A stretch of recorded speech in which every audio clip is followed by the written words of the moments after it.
Coming up on the February 27th primary election ballot, you're going to see some initiatives that include one that includes a renewal of an operating millage for the West Bloomfield School District. On all these election ballots, when you see these initiatives, you get a small little blurb about what they mean, and often that's not nearly enough information for you to make a sound decision on these millages and other initiatives. So joining us to clear the air on the operating millage with the West Bloomfield School District is their Public Relations and Marketing Coordinator, Rebecca Fannon. Thank you so much for being with us, Rebecca. Thanks so much for having me. Yeah, glad to have you on to talk about this. It's coming up on this upcoming presidential primary election ballot, and this operating millage is quite significant for the West Bloomfield School District. Been in operation for a while, and it's a big help, especially on the budgetary side. What does this mean for the school district? Well, first, I want to say this is not a tax increase. This is a renewal. So it's something that our taxpayers have been paying for a while. And both the non-homestead and the homestead piece are renewals. But you're right, this is significant for our operating budget. Unlike a bond, which you can say you like a project or you don't like a project, this goes directly into our annual operating budget. It's 17% of our annual operating budget. And for a service industry like us, as a school district, over 80% of our budget is people. So this would be the people that make the programs run in our district. It relates directly to our school safety, to teachers, counselors, social workers, bus drivers. This is what we do. And so if this is necessary for the 17% of the school's budget, and this has been in operation for a while, why does it have to come up for a revote? Is this something that regularly happens?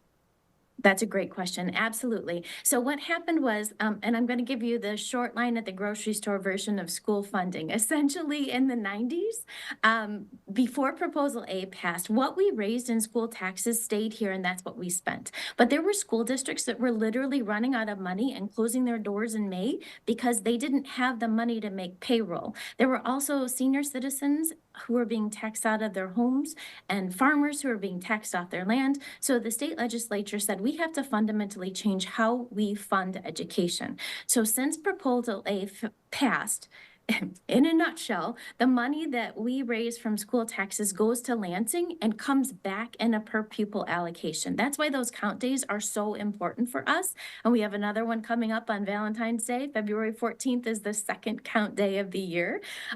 But what essentially happens is the number of students dictate how much money you're getting back from the state, and there's a per pupil allocation. Now, there were some districts like West Bloomfield that were spending more than the agreed upon minimum when this passed in 1994, and so the state said, we expect you to levy 18 mills on the non-homestead property, but if you were already collecting more than that agreed upon minimum, you can ask your taxpayers if they will allow you to tax them at a rate with that hold harmless millage so that you can stay at that rate. So West Bloomfield, for example, currently is the 7th best funded school district in Oakland County based on where they were in the 90s when Proposal A went through. If this doesn't pass, we'd be tied for last place in funding in Oakland County. You can find more information on this operating millage renewal proposal by visiting wbsd.org/vote.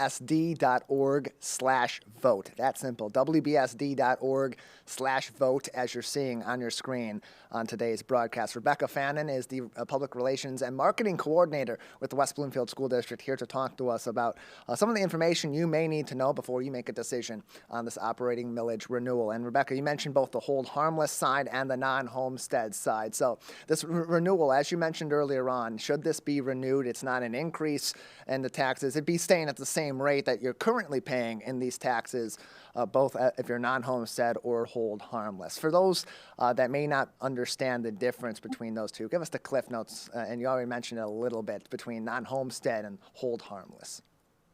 So the non-homestead millage proposal is only for non-homestead properties like commercial, business, rental properties, vacant land, and second home property owners.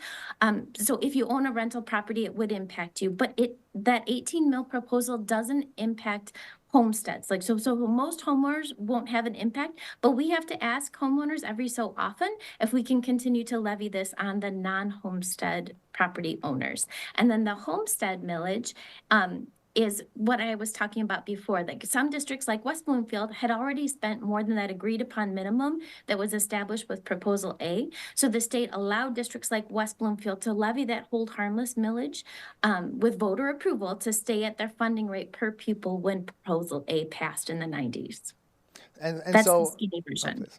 Yeah, and so Rebecca, there's plenty of elections coming up. We're in the primary season. We got the presidentials. We've got the congressional primaries and some special ones in between. Why this ballot for this operating renewal? That's a great question. So if we pass this before it expires, we can continue to call it a renewal.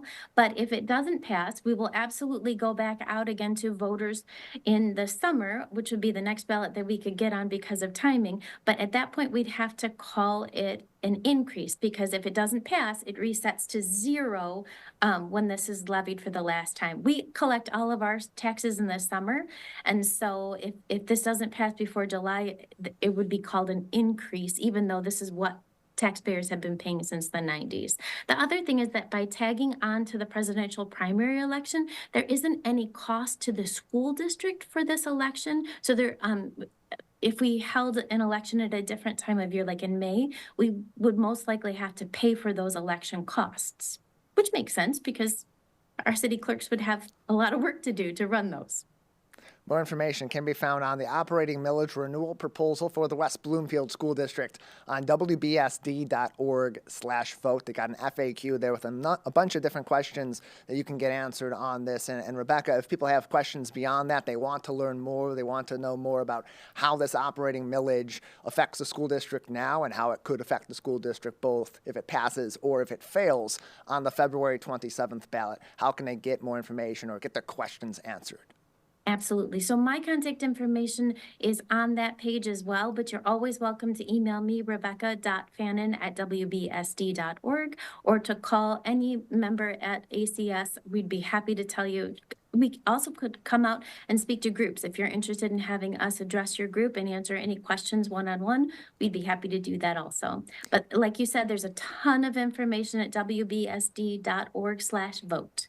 All that information right there. There's also a link to that page and more information being posted on their Facebook page as well at West Bloomfield Schools. Rebecca, thank you so much for joining us. Thanks for having me, Tyler. I appreciate your help getting the facts out about this millage.